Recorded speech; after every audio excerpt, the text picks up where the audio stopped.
Hello everyone, बीआईटीआई Patna में आप सभी लोगों का फिर से स्वागत है। मैं एम हुसैन सर पटना से। हम लोग आज डिस्कस करेंगे बीआईटीआई पटना में फर्स्ट कंटेंट का, जिसमें इंट्रोडक्शन है एक्सीडेंट कॉजेज एंड प्रिकॉशंस, दुर्घटना और उसके कारण और उसके रोकथाम। आइए चलते हैं कॉजेज ऑफ एक्सीडेंट पे बात करते हैं। कॉजेज ऑफ एक्सीडेंट क्या है, दुर्घटना के कारण क्या है। A large number of factors combine to cause accidents. Each of these factor in different situation. कह रहा है कि दुर्घटना के कोई एक कारण नहीं होते हैं, दुर्घटना के अनेक कारण होते हैं। An accident is not necessarily an isolated causes but a multiplicity of causes. बोले दुर्घटना के आवश्यक नहीं है कि दुर्घटना के कोई एक कारण ही हो, दुर्घटना के अनेक कारण होते हैं जो कभी कभी एक दूसरे से संबंधित होते हैं, which are sometimes closely related to each other. Basic factors responsible for causing accidents are मुख्यतः जो मेन जो दुर्घटना के कारण है वो unsafe acts of the employees, काम करने वालों की तरफ से असुरक्षित काम, और unsafe working condition, and last but not the least the chance occurrence, काम करने वाले की तरफ से असुरक्षित काम, और दूसरा नंबर में है काम करने वाले की तरफ से असुरक्षित काम करने की स्थिति अवस्था, और यही दो कारण किसी से कम नहीं है। अब हम लोग डिस्कस करेंगे अनसेफ एक्ट क्या है, असुरक्षित काम क्या है, काम करने वालों की तरफ से असुरक्षित काम। Unsafe act on the part of workers, काम करने वालों की तरफ से, काम करने वालों की ओर से, में लीड टू, बढ़ाता है किसको, दुर्घटना को। काम करने वालों की तरफ से जब भी असुरक्षित काम होगा तो दुर्घटना बढ़ेगा। The worker bereft of means होता है अभाव, कमी, lack of. The worker bereft of proper knowledge और स्किल कपल्ड विथ मीन्स होता है जोड़ा। Wrong notions and obsessions in addition to certain types of physical infirmity defects can commit unsafe acts. कह रहा है कि काम करने वाले की तरफ से जो अभाव है, किसका अभाव है, नॉलेज का अभाव है, जानकारी का अभाव है कि किस तरह से काम करना है तो दुर्घटना से बचा जा सकता है। और स्किल, माहिरता और माहिर की कमी होने में भी दुर्घटना का कारण होता है। कपल विद जोड़ा है गलत तरीके से काम में लगा हुआ, जो गलत तरीके से जो काम में लगा हुआ है वो असुरक्षित काम कर रहा है। कुछ उदाहरण अनसेफ एक्ट का निम्नलिखित है एज फॉलोज। ए में है failure on the part of workers to use safety devices and PP. इसमें नंबर फर्स्ट और सेकंड सिर्फ समझने के लिए दिया हुआ है, पढ़ने के टाइम में ये नहीं बोलना है। Failure on the part of workers to use safety devices and PP, काम करने वालों की तरफ से और से सेफ्टी डिवाइस का और पीपी का असफल हो जाना। नंबर बी में है failure on the part of workers to obtain necessary equipment और warning from other fellow workers of possible hazards. इसमें भी दो कारण बता रहा है दुर्घटना का कि क्या दुर्घटना के कारण है। कह रहा है कि काम करने वालों की तरफ से और से प्राप्त किया हुआ आवश्यक उपकरण जो है वो फेल्योर हो जाना, असफल हो जाना। और दूसरा जो बोल रहा है साथ में काम करने वाले को संभवतः जोखिम के बारे में इन्फॉर्म करना। अब एग्जाम्पल के तौर पर मान लेते हैं कि कहीं पर गैस सेक्टर में कोई काम कर रहे हैं बहुत सारे लोग, कहीं किसी एक वर्कर को नजर आया कि गैस वगैरह कोई गैस लीक कर रही है, और अगर वो सही कर देता, अपने साथ में काम करने वाले को इन्फॉर्म कर देता, आगाह कर देता, वार्न कर देता कि ये भाई इस तरह का है, और उसको सही कर देता, तो फिर उससे क्या होगा कि बाद में कोई दुर्घटना नहीं होगी, सभी लोग उसको जो जानकारी हो जाएगी उसको ठीक कर दिया जाएगा। फिर दूसरा एग्जाम्पल मानते हैं कि इलेक्ट्रिकल का कहीं पर वर्क चल रहा है, इलेक्ट्रिकल का, और कोई एक इलेक्ट्रिशियन हो या फिर उसका हेल्पर हो, कहीं गया, उसको कहीं करंट लग गया, अगर वो साथ में काम करने वाले को सभी लोगों को बता दे यहाँ पर इलेक्ट्रिक का जो है वायर डिफेक्टिव है जिसकी वजह से हमको करंट लग गया, अगर इसको सही नहीं किया जाएगा तो दूसरे लोग हो सकते हैं इससे करंट लग के मर भी सकते हैं, तो उसको फिर सही कर दिया गया। तो इसी कारण कह रहा है कि फेलो वर्कर, साथ में काम करने वाले को संभवतः जोखिम के बारे में बताना है। सी में आते हैं using hazards equipment in an irresponsible manner. In irresponsible manner के हुआ गैर जिम्मेदाराना तरीके से, तो जो भी हजार्ड्स है, जोखिमपूर्ण सामान है, उसको गैर जिम्मेदाराना तरीके से इस्तेमाल किया जा रहा है तो वो क्या दुर्घटना का कारण है। डी में आते हैं हैप हजार्ड, जोखिमपूर्ण, जो जोखिम से भरा हुआ, स्ट्रिंग में फैला देना, ऑफ मटेरियल एंड रबिश, कूड़ा कचरा, ऑन द वर्किंग फ्लोर। कह रहा है कि जोखिमपूर्ण सामान को आप अक्सर जब भी जाते होंगे मोटरसाइकिल के सर्विसिंग कराने के लिए या कार का सर्विसिंग कराने के लिए, तो देखते होंगे कि जो फर्श होता है सर्विस सेंटर का वो काफी ग्रीस मोबिल से लगा हुआ होता है, जिसमें फिसलने का बहुत ज्यादा चांसेस रहता है। तो अगर उसमें वहां पर संभल कर नहीं चला जाए तो खुद भी गिर के आंख, नाक, मुंह, सर में चोट लग सकता है, तो वहां पर काफी सावधानी से चलना चाहिए। तो कह रहा है कि have hazard string of material and rubbish on the work, काम करने वाले स्थान पर जो जोखिमपूर्ण सामान को फैला देना, या ऑयली भी रहता है, ऑयल वगैरह भी रहता है। अब आते हैं हम लोग ई में, ऑपरेटिंग मशीन और गैजेट। गैजेट मींस भी मशीन ही होता है। Without approval of relevant authority, relevant authority संबंधित पदाधिकारी से। अब कहने का मतलब यह है कि ऑपरेटिंग मशीन, जो भी मशीन या गैजेट को इस्तेमाल किया जा रहा है, जैसे मैकेनिकल में है तो मैकेनिकल इंजीनियर से परमिशन ले लेना चाहिए, उससे बातचीत कर लेना चाहिए। इलेक्ट्रिकल डिपार्टमेंट है, इलेक्ट्रिकल का जो कोई भी इक्विपमेंट है उससे उस पर काम करने से पहले परमिशन ले लेना चाहिए कि हाँ इस पर इस तरह का काम है अभी। तो उससे क्या होगा कि आपको पता रहेगा कि किस तरह से काम करना है, क्या उसका ऑन और ऑफ करने का सिस्टम है। ऑपरेटिंग मशीन और gadget without approval of the relevant authority, यानी यहाँ पे ये कह रहा है कि आपने जो काम किया, काम करने वाले जो काम करते हैं बिना स्वीकृति के, बिना मंजूरी के, बिना स्वीकृति के, जो रिलीवेंट उससे संबंधित जो पदाधिकारी रहते हैं, बिना उसके स्वीकृति के जो है, बिना उसके मंजूरी के जो है वो काम करना स्टार्ट कर देते हैं।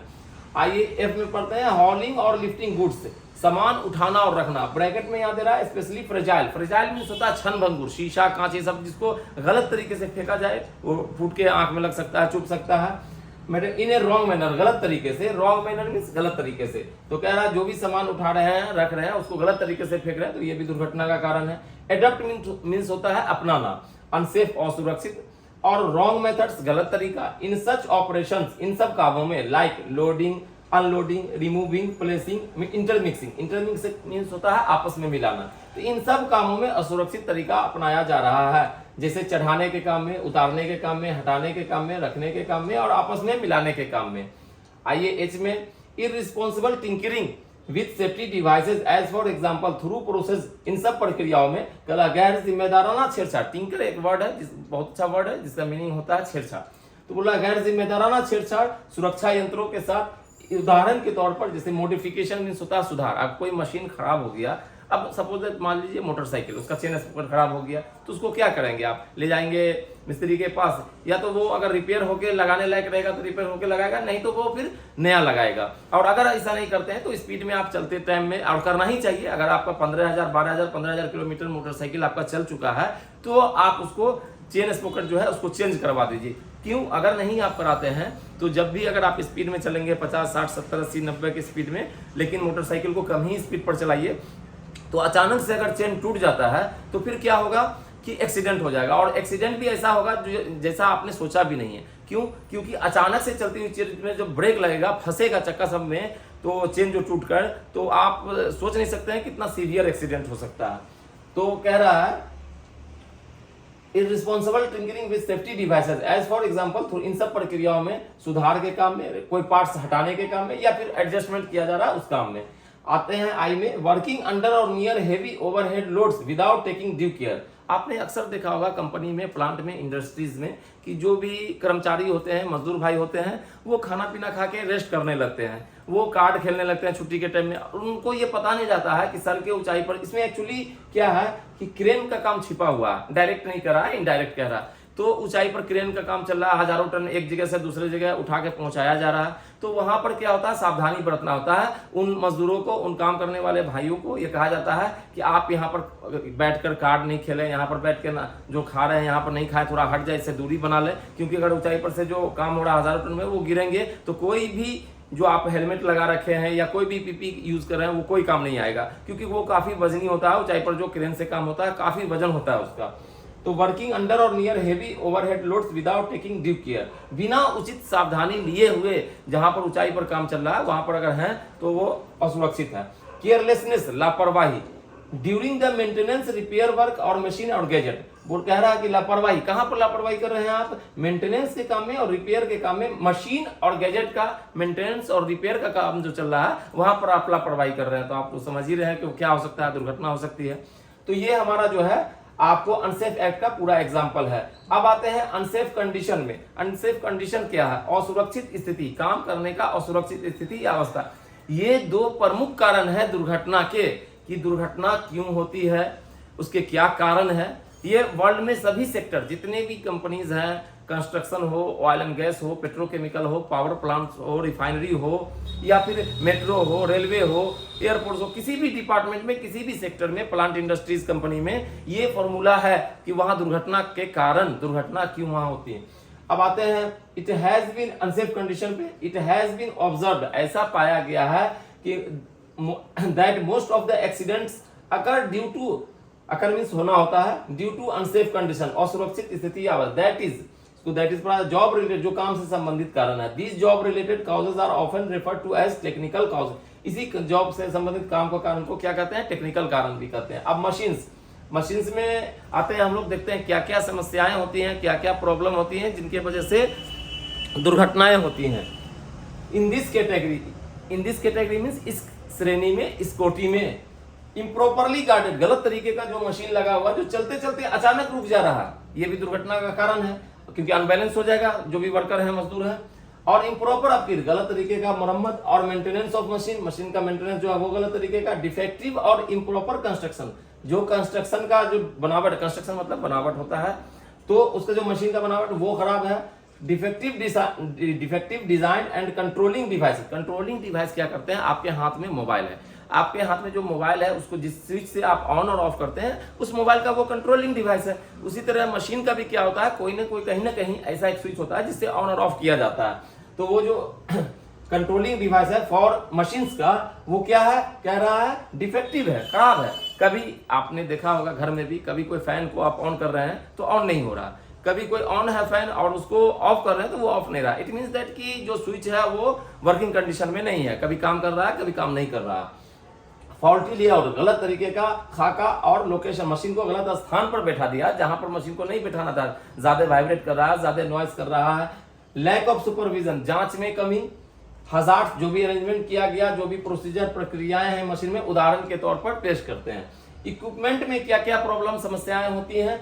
इन दिस कैटेगरी, इस कैटेगरी, इस श्रेणी में डिफेक्टिव, खराब, आउटडेटेड, पुराना, वर्न आउट, घिसा पिटा एंड हजार्ड्स इक्विपमेंट, और जो भी जोखिमपूर्ण इक्विपमेंट उदाहरण के तौर पर पेश करते हैं। सेफ्टी प्रोविजन, सुरक्षा के मसला सलाह वगैरह जो होते हैं। इन दिस कैटेगरी, इस कैटेगरी श्रेणी में इनएडुकेट, अपर्याप्त, पर्याप्त का उल्टा क्या होता है, अपर्याप्त। सेफ्टी प्रोविजन, सुरक्षा के राय मसला सलाह, और खराब जो शामिल है जोखिमपूर्ण फैसिलिटीज उदाहरण के तौर पर पेश करते हैं। आते हैं चौथे नंबर में इम्प्रॉपर वर्किंग कंडीशन, काम करने की अनुचित अवस्था या स्थिति। इन दिस कैटेगरी, इस कैटेगरी श्रेणी में डिफेक्टिव इल्यूमिनेशन मींस क्या होता है, प्रकाश, रोशनी। तो ये समझ लेते हैं कि प्रकाश रोशनी भी दोनों, अगर रोशनी कहीं पर काम कर रहे हैं रात में, नाइट शिफ्ट में, और बहुत तेज रोशनी है तो वो भी दुर्घटना के कारण है, आंख चौंधिया जाएगी। और अगर बहुत कम रोशनी है, दिखाई सही से नहीं दे रहा, तो वो भी दुर्घटना के कारण है। डिफेक्टिव वेंटिलेशन, हवा आने जाने का खराब माध्यम, कहीं कम बंद जगह में काम हो रहा है, वहां सही से ऑक्सीजन नहीं आ रहा, तो वो भी एक क्या होगा, बेचैनी होगा, परेशानी होगा। एंड नॉइज पोल्यूशन, शोरगुल, बंद जगह में अगर कोई जनरेटर चलेगा तो आप चैन से नहीं रह सकते हैं, बेचैनी 2, 4, 5, 10 मिनट के बाद आपको परेशानी, बेचैनी होना शुरू हो जाएगा। Noise pollution coupled with poor housekeeping, poor means खराब भी होता है, पुराना भी होता है, गरीब भी होता है। तो यहाँ पर हाउसकीपिंग है, हाउसकीपिंग एक चैप्टर है, गृह प्रबंध, काफी अच्छा चैप्टर है, आगे हम लोग इसके बारे में डिस्कस करेंगे, पढ़ाई करेंगे। हाउसकीपिंग मींस क्या होता है, गृह प्रबंध। जिस तरह से आपके घर में आपके माँ बहन, मेरे घर में मेरी माँ बहन प्रत्येक दिन सुबह उठते के साथ साफ सफाई करते हैं, झाड़ू बाड़ू देते हैं, क्यों, इसलिए देते हैं कि घर में कोई महामारी, बीमारी नहीं फैल जाए। उसी तरह से कंपनी भी हमारा एक घर है, हम लोग वहां काम करते हैं। अगर छुट्टी लेके भी चले आते हैं तो इसका मतलब ये नहीं होता कि कंपनी बंद हो गई, वहां काम बंद हो गया, वहां काम कंटिन्यू होता है, काम सालों भर होता है। तो कहने का तात्पर्य यह है कि हाउसकीपिंग, साफ सफाई भी स्वास्थ्य, कहते हैं कि स्वास्थ्य में भगवान का निवास होता है। तो आइए हम लोग आगे बढ़ते हैं। कह रहे हैं कि proper working condition in this category, defective illumination, defective ventilation and noise pollution coupled with poor housekeeping, खराब गृह प्रबंध कैन बी सीटेड, उदाहरण के तौर पर पेश करते हैं। शिफ्ट ड्यूटी, कार्य की पाली। The pattern of work schedules affect the occurrence of accidents, कह रहा है काम का जो पैटर्न, शिफ्ट कई शिफ्ट होता है, A, B, C, night shift भी होता है, तो जनरल शिफ्ट भी होता है, तो खासकर रात में जो शिफ्ट में काम होता है उसको नाइट शिफ्ट कहते हैं। तो उसके वजह से दुर्घटना प्रभावित होती है, कि दुर्घटना ज्यादा और कम होती है। अब मान लीजिए सपोज दैट ऊपर वाले ने दिन को काम करने के लिए बनाया और रात में आराम करने के लिए बनाया, और अगर रात में लोग कोई काम करते हैं तो क्या होता है, रात में थकावट की वजह से नींद आने लगती है, तो जिसमें दुर्घटना होने के चांसेस ज्यादा होती हैं। तो कह रहा है कि द पैटर्न ऑफ वर्क, जो काम करने का पैटर्न है वो प्रभावित होते हैं, किस कारण से, उस कारण से जो काम के जो शेड्यूल है और जो शिफ्ट है उनकी वजह से दुर्घटनाएं प्रभावित होती हैं। लेस एक्सीडेंट्स, कम दुर्घटनाएं होती हैं during the early hours of the day, दिन के शुरुआती आवर में कम दुर्घटनाएं होती हैं। क्यों, कारण क्या, समझिए। हम और आप सवेर में उठने के बाद नहा धो के फ्रेश होके नाश्ता करके तब कोई काम करते हैं तो उस टाइम में क्या होता है, थकान कम होता है, फैटिक जो है उस वक्त कम रहता है, क्योंकि फ्रेश रहते हैं, खा पी के हम लोग आए रहते हैं, है ना, आराम करके आए हुए रहते हैं, तो हम लोग को थकान कम होता है, दुर्घटना के चांसेस भी बहुत कम होते हैं। Less accidents occur during the early hours of the, दिन के शुरुआती आवर में दुर्घटनाएं कम होती हैं, while they are more frequent, किसके तुलना में, during the late hours of the day, late hour वाले जो हैं, और खासकर specially at the night shift, और खासकर जो नाइट शिफ्ट में काम करते हैं उनका दुर्घटना होने का चांसेस काफी ज्यादा होता है, क्योंकि उनको नींद, थकान की वजह से नींद आने लगती है, भूख लगी रहती है, प्यास लगी रहती है, बहुत सारा तरह का प्रॉब्लम होता है। फैटिक बहुत अच्छा वर्ड है जिसका मीनिंग होता है थकान। फैटिक कपल्ड विद, जो थकान जो है वो जोड़ा है लैक ऑफ रेस्ट, यानी लैक, आराम की कमी होगी तभी थकान होगा। Is the cause of frequent accident, बार बार दुर्घटनाएं होती हैं ड्यूरिंग द नाइट शिफ्ट, खासकर नाइट के शिफ्ट में। आते हैं हम लोग छठे नंबर में, psychological environment of the working zone. काफी अच्छा टॉपिक है ये। कह रहा कार्य क्षेत्र का मनोवैज्ञानिक वातावरण, कार्य क्षेत्र का मनोवैज्ञानिक वातावरण क्या क्या है जिसके कारण दुर्घटनाएं होती हैं। कह रहा द साइकोलॉजिकल कंडीशन, जो मनोवैज्ञानिक स्थिति है काम करने वाले का, कैन बी सिटेड, उदाहरण के तौर पर पेश करते हैं। The alacrity, alertness and concentration are greatly jeopardize, jeopardize मतलब होता है खतरे में डालना।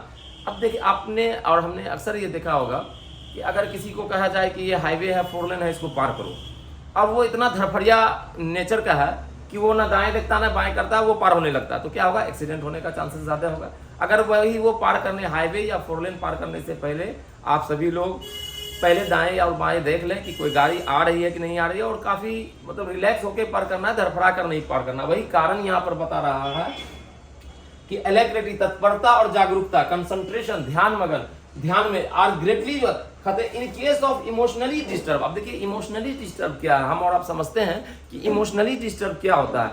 अगर मान लीजिए जो मजदूर भाई कंपनी में काम कर रहे हैं, उसकी बेटी की शादी है 1 महीने के बाद, वो कर्ज उनको लेना है, हो सकता है जो मजदूर भाई घर से आए हों उनकी पत्नी बीमार हो, बच्ची बीमार हो, या फिर मान लीजिए घर में किसी का देहांत हो गया हो, तो क्या होगा, वो काम पर 1 महीना के बाद आए हैं तो वो कंफर्म है कि वो इमोशनली डिस्टर्ब रहेंगे, काम भी करते रहेंगे, ह्यूमन नेचर है काम, हम और आप सब इससे प्रभावित हैं। तो अगर काम करने के दौरान बार बार उनका ध्यान भटकता है, आपने अक्सर सुना होगा कि सतर्कता गई दुर्घटना घटी, तो कंसंट्रेशन आर ग्रेटली, जो in case of emotionally disturb and preoccupied, बार बार वर्कर का, काम करने वाले का दुर्घटना होता है। The normal behaviour of worker, जो सामान्य व्यवहार है काम करने वाले का, इफेक्टेड, प्रभावित होता है as a result of fatigue, थकान, मोनोटोनी, उबाऊ क्या है कि एक ही सेक्टर में एक ही जगह पर काम करते करते वर्कर उब जाते हैं, उनको समय समय पे बीच बीच में सेक्टर को चेंज करना होता है। ये अब मान लीजिए कोई मॉर्निंग में आपको नाश्ता में दही रोटी दे खाने के लिए, दोपहर में दही रोटी दे खाने के लिए, फिर रात में दही रोटी दे खाने के लिए, फिर मॉर्निंग में आपको दही रोटी दे खाने के लिए, अगले दिन फिर दोपहर में भी आपको दही रोटी दे खाने, लास्ट में आप बोलेंगे इससे अच्छा अनुसार नहीं खाएंगे, हमको नहीं खाना है, उब गए हम एक ही चीज कर।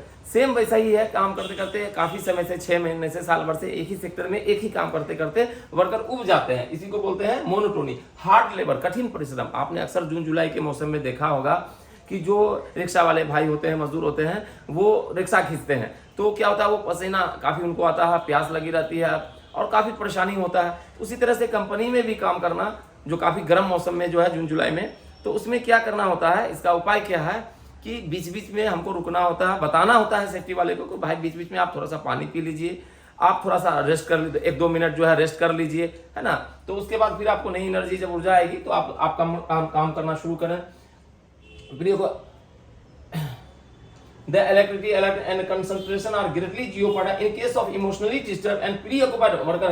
The normal behavior, जो सामान्य व्यवहार है वर्कर का, जो उसके प्रभावित होता है, as a result of fatigue, monotony, hard labor, frustration, निराशा, काम कर रहे हैं कोई निराश है, distrust और विश्वास है जो काम कर रहे हैं, ये सब दुर्घटना के कारण है। और ये सब एग्जाम्पल है साइकोलॉजिकल का, distress etc., under such psychological stress means क्या होता है, दबाव। कह रहा है इन सब मनोवैज्ञानिक दबाव के कारण workers are more prone means होता है शिकार, टू एक्सीडेंट, इन सब मनोवैज्ञानिक दबाव के कारण काम करने वाले का दुर्घटना ज्यादा होती है, शिकार ज्यादा होते हैं।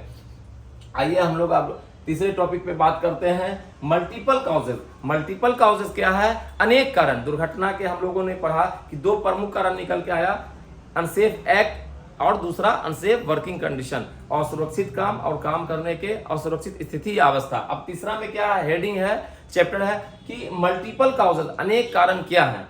Multiple causes of accidents arise mainly due to inclement climatic condition. बोला खराब मौसम की वजह, अक्सर आपने देखा होगा प्लेन रद्द हो जाती है, ट्रेन रद्द हो जाता है जब मौसम काफी खराब होता है, आंधी तूफान वाला होता है या बारिश वाला होता है, कंटिन्यू काफी तेज बारिश होती है ना, तो उसमें क्या होता है कि काफी प्रभावित होता है, दुर्घटना उससे भी प्रभावित होता है। आप ठंडे में देखे होंगे, कुहासे में आए दिन अक्सर सुनते होंगे न्यूज वगैरह में कि 2 बस आपस में टकरा गई, बस और ट्रक में आपस में टक्कर हो गया। जब सामने, कन्फर्म है भाई कि जब सामने रोड पर दिखाई सही से नहीं देगा, कुहासे में, फॉग में, आप लोगों से भी विनती है कि जब भी अगर ठंडे में निकले गाड़ी लेके, 2 व्हीलर हो 4 व्हीलर हो, तो कुहासे का जो है फॉग लाइट भी एक आता है वो लगवा लें, अगर लगा हुआ तो उसका यूज करें। तो हम लोग आगे बढ़ते हैं। Multiple causes of accidents arise mainly due to inclement climatic conditions coupled with unsafe situational problem, असुरक्षित काम करने की समस्याएं। सम ऑफ दिस काउजेज, कुछ उदाहरण है जो है समराइज यानी सारांश उसका मुख्य जो एज फॉलोज है। 1 नंबर में क्या कह रहा है कि हार्श एंड डोमिनेटिंग बिहेवियर, काफी अच्छा वर्ड है। हार्श मींस होता है कठोर, सख्त, और डोमिनेटिंग यानी हावी होने वाला। ये जो बर्ताव करने वाले कंपनी में सीनियर अफसर होते हैं, मैनेजर हो, सुपरवाइजर हो, इंजीनियर हो, इनको कभी भी रफ लैंग्वेज यूज नहीं करना है वर्कर के प्रति, वर्कर लोगों के ऊपर। कि भाई कोई ऐसा होते हैं कि जो गाली बक देते हैं, किन्हीं को ऐसा ये विचार रहता है कि हम तो बहुत काफी सीनियर हैं, हम इंजीनियर हैं, ये वर्कर नहीं भाई, उनका भी एक इज्जत है, प्रतिष्ठा है, वो मेहनत करके कमा रहे हैं, अपने बीवी बाल बच्चे को खिला रहे हैं। तो प्रत्येक अफसर हो, पदाधिकारी हो, उनको चाहिए कि वे उनका रिस्पेक्ट करें, सम्मान करें। वर्कर हैं तो क्या है, तो भाई इंसान वो भी है ना, हमारे और आपके जैसे हैं। तो कह रहे हैं कि हार्श, कठोर, सख्त, और डोमिनियर एक वर्ड है हावी होना। तो ये जो सीनियर अफसर होते हैं, कुछ, सभी नहीं ऐसे होते हैं, कुछ ऐसे होते हैं किसी किसी कंपनी में जो ये व्यवहार करने वाले होते हैं। बिहेवियर ऑफ द मैनेजमेंट, प्रबंधन की ओर से, और सुपरविजर टूवर्ड्स वर्कर की ओर से वर्कर को देते हैं। तो ये गलत तरीका है। ऐसा हम और आप सेफ्टी वाले को मना करना है कि आप उसको गाली नहीं दे सकते हैं, किसी भी वर्कर को मां बन करके कि आप उसको गाली दे दिए और वो फिर नॉर्मल तरीके से काम करेगा नहीं। आपने जिसको भी गाली दिया फिर वो टेंशन में आ जाएगा, टेंशन में काम करेगा तो क्या होगा, एक्सीडेंट होगा। दूसरे नंबर टॉपिक पे आते हैं। एक्सेसिवली मतलब होता है मींस अत्यधिक, लॉन्ग ड्यूरेशन ऑफ वर्क, काम करने का अत्यधिक अवधि। अब जैसे मान 8 घंटे का शिफ्ट है, ओटी के लिए, ओवर टाइम के लिए फिर 8 घंटे का शिफ्ट कर रहे हैं, फिर से 8 घंटे का शिफ्ट कर रहे हैं, तो इससे भी दुर्घटना होने का चांसेस ज्यादा होता है। थर्ड में आते हैं careless handling of hazards material. अब कुछ सामान ऐसा है, कुछ वस्तु ऐसा है जिसमें वो खुद सामान, जैसे पेट्रोल एग्जाम्पल के तौर पर, एक्सप्लोसिव, विस्फोटक, तो ये सब पे जब भी काम होगा तो और ज्यादा सावधानी हो, और वहां पे क्या किया जा रहा है, लापरवाही किया जा रहा है, तो क्या है, दुर्घटना होने का चांसेस ज्यादा है। इटीसी। चौथे नंबर पे स्मोक इन द एटमॉस्फेयर, अभी हम लोगों ने चर्चा किया स्मोक पर और जो कुहासा वगैरह पर, तो कह रहा वातावरण में धुआं, स्मोक है, तो ये भी दुर्घटना का कारण है। 5वें नंबर पे excessive heat in the factory premises. Premises means होता है अहाता क्षेत्र, आंगन भी कैसे, आंगन के वर्ड में यूज करें, लेकिन क्योंकि हम लोग यहाँ कंपनी के सेक्टर के बारे में पढ़ रहे हैं, प्लांट इंडस्ट्रीज के बारे में पढ़ाई कर रहे हैं, तो प्रीमिसेस मींस क्या होता है, अहाता क्षेत्र। तो जो कंपनी का क्षेत्र है वो बहुत ज्यादा गर्म है, जिसके कारण क्या है कि वहां पे जो काम करने वाले हैं, कर्मचारी हैं, अफसर लोग, मैनेजर लोग, जो उनको तो एसी का केबिन मिला रहता है, लेकिन जो मजदूर भाई रहते हैं उनको कंटिन्यू काम करना रहता है बाहर। तो वो क्या होता है, वहां पर अत्यधिक गर्मी के कारण उनको बेचैनी, परेशानी होने लगता है, जिसके कारण इससे भी दुर्घटनाएं होती हैं। 6ठे नंबर में है lack of proper inspection and supervision by the superior staff. Senior staff के द्वारा, मैनेजर के द्वारा, सेफ्टी वालों के द्वारा, इंजीनियर के द्वारा, इन सब के द्वारा जांच में कमी, तो क्या होगा, कंफर्म है कि भाई दुर्घटना ज्यादा होंगी। 7वें number the nature and type of motivation adapted by the management towards the worker. जो कंपनी का प्रबंधन का जो प्रेरणा होना चाहिए वो किस तरह से होना चाहिए, सुरक्षा के नियमों के अनुसार होना चाहिए, कि सुरक्षा के जो नियम है उसी हिसाब से काम करने वाले को प्रेरणा देना है कि किस तरह से काम किया जाए तो दुर्घटना नहीं होगी, उसके बारे में काम करने वाले को बताना है। 8वें नंबर पे आता है the type of leadership style. Company में जो नेतागिरी का स्टाइल होना चाहिए, जो सीनियर अफसर के द्वारा, मैनेजर हो, सुपरवाइजर हो, इंजीनियर हो, सेफ्टी वाले हो, उनका किस टाइप का होना चाहिए, बर्ताव, एक अच्छा बर्ताव होना चाहिए। अगर अच्छा बर्ताव करेंगे तभी काम करने वाले उनकी बात को मानेंगे भी, अच्छे से उनको समझाया जाना चाहिए। कह रहा है कि जो the nature and type of motivation adapted by the management towards the type, 8वें नंबर में the type of leadership style adapted by the management in the organisation, autocratic और डेमोक्रेटिक। कह रहा है कि इस ढंग से होना चाहिए, जो प्रजातांत्रिक और लोकतांत्रिक, कहने का मतलब निरंकुश लगाया जा सके उस पर, यानी दुर्घटना पर निरंकुश लगाया जाए, रोकथाम लगाया जाए, इस तरह से बताया जाना चाहिए। 9वें नंबर पॉइंट में है reduced hearing capacity of the worker, काम करने वालों का कम सुनाई देना। अब भाई ऊंचाई पर से वजन कुछ गिर रहा है, कोई ज्यादा एज वाले हैं जिनको कम सुनाई पड़ रहा है, चिल्ला के लोग बोल रहे हैं भाई हटो हटो हटो, जो भी साथ में काम करने वाले हैं होकर, जब उनको सुनाई ही कम दे रहा तो वो हट भी नहीं पाएंगे तो उनका दुर्घटना होगा। 10वें नंबर में डिफेक्टिव और रिड्यूस्ड विजन, आंखों की घटी हुई या खराब क्षमता। तो जो भी काम करने वाले हैं उनका आंखों की अगर घटी हुई खराब क्षमता है तो वो आंख के डॉक्टर के पास जाएं, चेकअप कराएं, है ना। तो वो क्या है, ये भी दुर्घटना का एक कारण है। नेक्स्ट में आते हैं 11वें नंबर में marital status of the worker. ऐसा सर्वे में आया है कि जो लोग शादीशुदा होते हैं उनके ऊपर लायबिलिटी, जिम्मेदारी ज्यादा होती है। कभी उनको बीवी बाल बच्चे का टेंशन रहता है, कभी उनको डॉक्टर के यहाँ जाने का टेंशन रहता है, बहुत तरह का इस तरह का टेंशन रहता है। और जो अनमैरिड होते हैं उनका दुर्घटना कम होता है, जो शादीशुदा होते हैं उनके ऊपर लायबिलिटी ज्यादा होती है, जिम्मेदारी ज्यादा होती है, तो जिसकी वजह से वो चिंतित ज्यादा होते हैं और बार बार काम पर से ध्यान हटता है, जिसके वजह से कारण से दुर्घटना होती है। तो कह रहा है कि मैरिटल स्टेटस ऑफ द, काम करने वाले का शादीशुदा होना। तो ये जो हम लोगों ने एक्सीडेंट काउजेज एंड प्रिकॉशंस में तीनों जो चैप्टर पढ़ा, जो फर्स्ट नंबर में हम लोगों ने पढ़ा काउजेज ऑफ एक्सीडेंट, सेकंड में अनसेफ कंडीशन, तीसरा में मल्टीपल काउजेज, ये काफी इंपॉर्टेंट है। Accident causes and precautions chapter जो है ये प्रॉपर किसी एक सेक्टर के लिए नहीं है कि कंस्ट्रक्शन सेक्टर का हो, ऑयल एंड गैस सेक्टर का हो, पेट्रोकेमिकल सेक्टर का हो, पावर प्लांट सेक्टर का हो, रिफाइनरी सेक्टर को, जी नहीं, ये वर्ल्ड में जितनी भी सारी सेक्टर हैं, कंपनियां हैं, प्लांट हैं, इंडस्ट्रीज है, उन सभी के लिए ये चैप्टर है, काफी इंपॉर्टेंट चैप्टर है। क्या हम और आप ये कह सकते हैं कि ये इसमें पूरा फॉर्मूला बताया गया है और इसको अच्छे से स्टडी करना है, अच्छे से पढ़ाई करना है और अच्छे से इसको समझना है कि एक एक्सीडेंट, दुर्घटना, कॉजेज, कारण और प्रिकॉशन, सावधानियां, क्या क्या सावधानियां बरतना है, कौन दुर्घटना किस तरह के हैं, उसके जो है कारण क्या है, उसके बचाव क्या है। ठीक है, फिर हम लोग नेक्स्ट टाइम नेक्स्ट टॉपिक पे डिस्कस करेंगे। ओके।